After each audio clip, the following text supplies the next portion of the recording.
Oui, effectivement, c'est moi, Don Théo. C'est un réel plaisir pour moi d'être parmi vous aujourd'hui pour essayer d'apporter ma modeste contribution à l'effort de valorisation de notre propre identité et même de pérennisation de notre culture ancestrale. Ouais, si par Fontélé on entend signifier l'une des entités traditionnelles du peuple Sawa qui prépare le jeune pour diverses formes d'activités tradiculturelles afin que celui-ci à un moment donné soit susceptible de tout engagement traditionnel.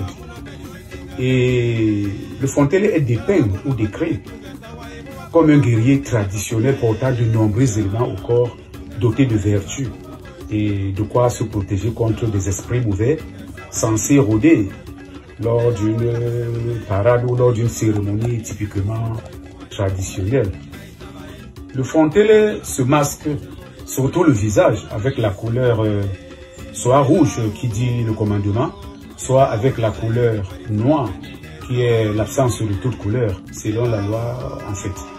Et étant pieds nus ou bien être en connivence ou être full contact avec l'élément terre, ce qui permet au Fontélé d'être en connivence avec les 4 éléments clés qui régissent l'univers tout entier.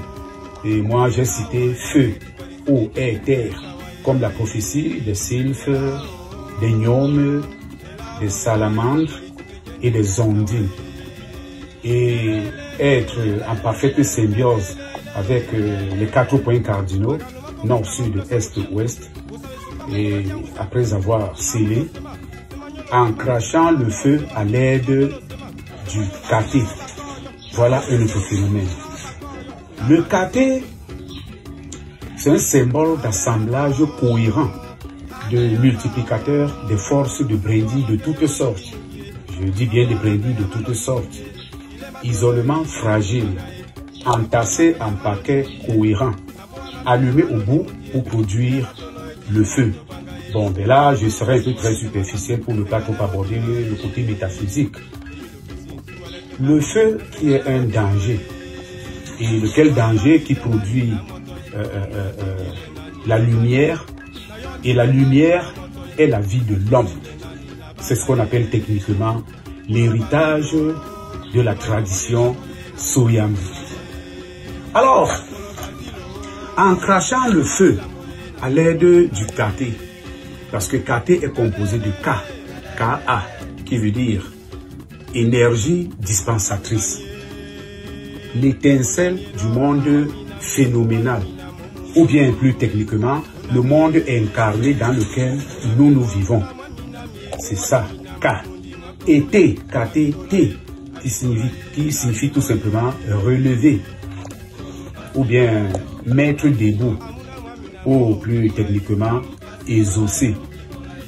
Alors, cracher le feu par la pression buccale, je veux dire la pression de la bouche du pétrole huilé, vous obtiendrez une énorme masse de feu, capable de mettre à plat ventre toute la méthode sorcelleраtique qui peut même faire preuve du gaspillage d'un monde entier.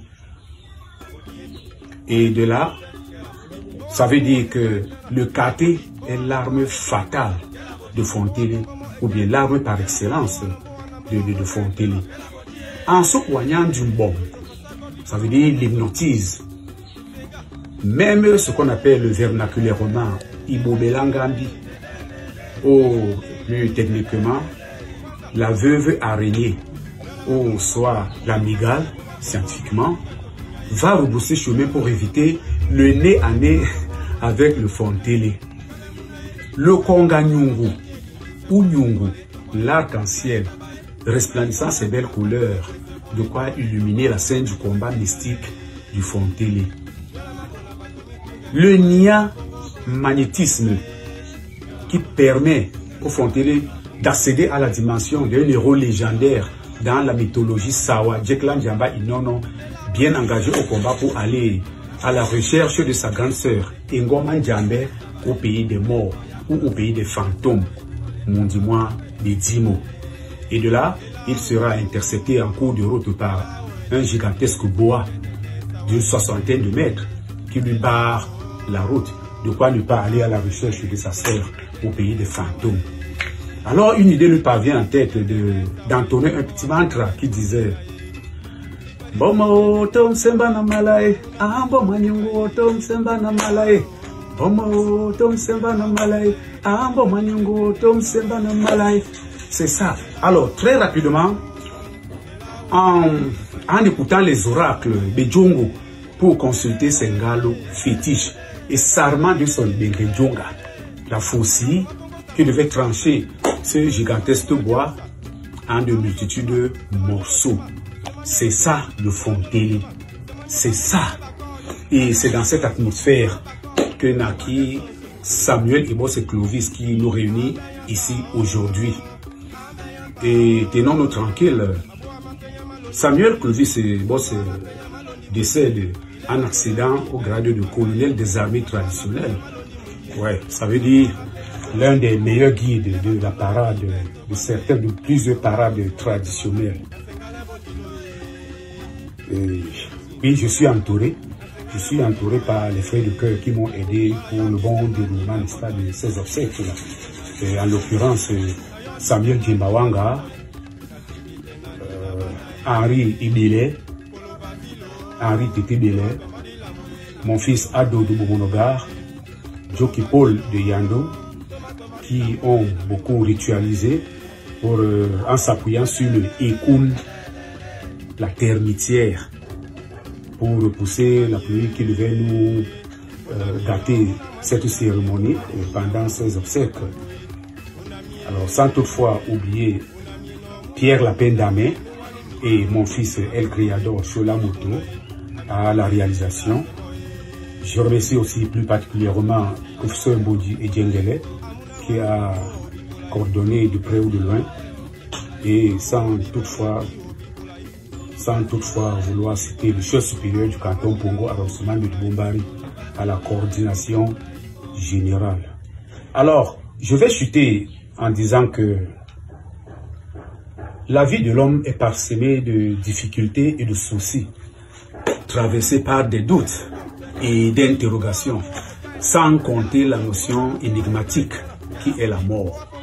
Alors, exprimant sa sensibilité religieuse de diverses façons, l'homme a cherché refuge et soulagement auprès de Dieu et de divinité. C'est bien après que nous avons constaté avec pas mal de déclarations que si je parle de nous, je parle du grand cercle des initiés traditionnels. Nous avons constaté avec pas mal de regrets que toute l'existence est douloureuse. Parce que même la naissance, qui devait être quelque chose de joie, est douloureuse.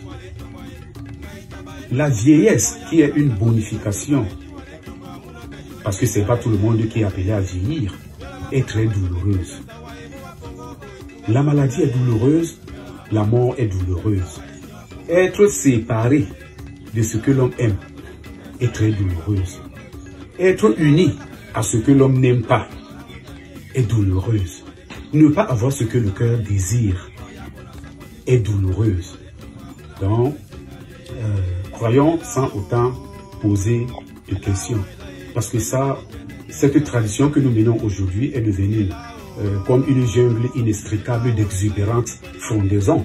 Parce que lorsqu'on s'y trouve engagé, on perd complètement la clarté du jour et toute une netteté d'orientation. La Sénat, mais croyons, comme je l'ai dit tantôt, sans autant poser de questions. Parce que s'il fallait tolérer les uns ce qu'on se permet à soi-même, la vie ne serait plus tenable. Mais même la certitude dans la vie peut ne pas exister à 100%. Oui. Oui, parce que, sauf pour les connaisseurs, et la connaissance engendre la compréhension. Et la compréhension nous amène à tolérer ceux qui pensent autrement que nous. Alors, un seul mot incombe. Il faut obéir à la nature pour la commander. Parole de Don Théo, expert traditionnel, docteur en bio-traditionnalisme. Je vous en prie.